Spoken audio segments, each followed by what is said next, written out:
So right now we're going to be talking about fall risk patients. Those are the patients that are more likely to fall throughout the 12-hour shift because they have some medical conditions that not push them to fall, but also make the likelihood of them falling really high. And those patients are patients that you really need to take an eye on, which is crazy.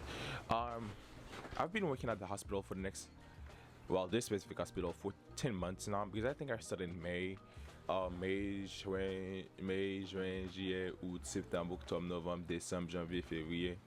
Yeah, for kind of like 10 months and probably more than 10 months to be honest, but I don't know when I'll say 10 months. So I've been working at this hospital for 10 months, and the thing that this hospital kind of like make me used to is, fall risk patient. Well, I did work at other hospital, beforehand, but I never like work on the inpatient side, which is pretty much like where people get hospitalized and you get to stay more with them. But I was mostly doing outpatient beforehand, like for probably I say a year and a half, close to 2 years. But then right now this job made me do inpatient. So I've been able to be introduced to fall risk patients, which were pretty much like those people, they are very much more likely to fall because of the medical condition that they do have. And one thing that we use to actually keep track on those people or tell them, hey, you know what, you're a fall risk patient, and the best thing for you to do is to call whenever you need help.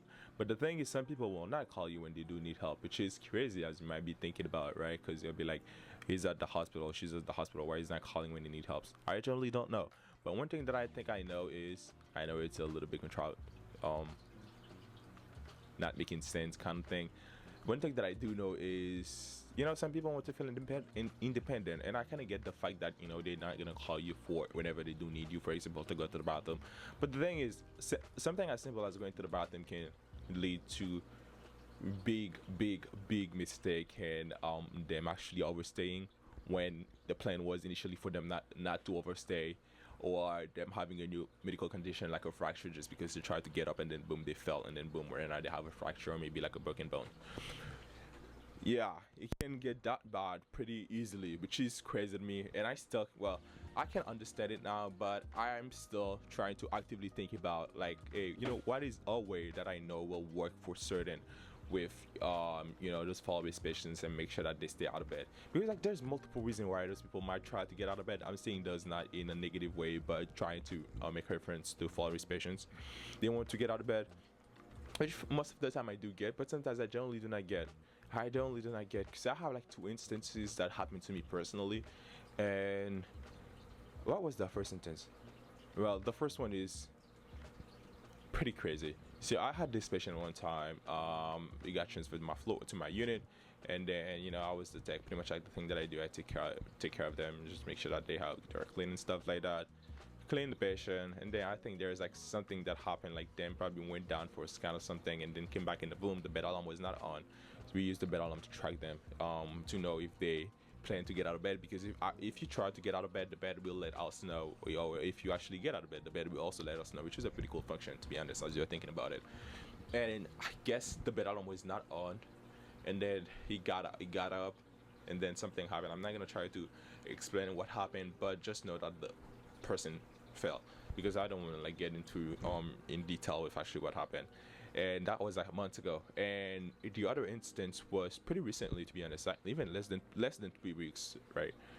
And it was something else where the patient was not even I was not aware that the patient was a fall risk, but I think I should have, because of the medical condition and what they came in for.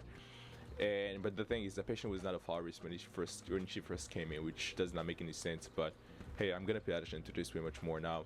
And she fell because she wanted to do something, thought the night for herself, and then boom, without asking for help. And as crazy as you might think, there was a fall that could have been avoided if the bed alarm was on. Well, I don't want to say that, because sometimes even if the bed alarm is on and the bed lets you know that the patient is off, by the time that you go in the room, the patient might actually fall on the floor. But the thing is, I think the whole reason why the bed alarm needs to be on most of the time is for accountability reason, to say that, hey, you know what, the patient was instructed not to fall, the bed alarm was on, telling us that the patient was up, but the thing is we couldn't. For example, we were doing something else with a patient, or we took a little longer, or the patient just fell away much more quickly, which could have, give us some accountability, or which, just in case, I'll say, to be honest, I don't know. I really don't know. But I think I know. Yeah, I think the whole reason why the bed alarm needs to be on is to just let us know that the patient is up, and then somebody can just like run in the room really quickly and see what they're doing, if just in case something happened throughout the night.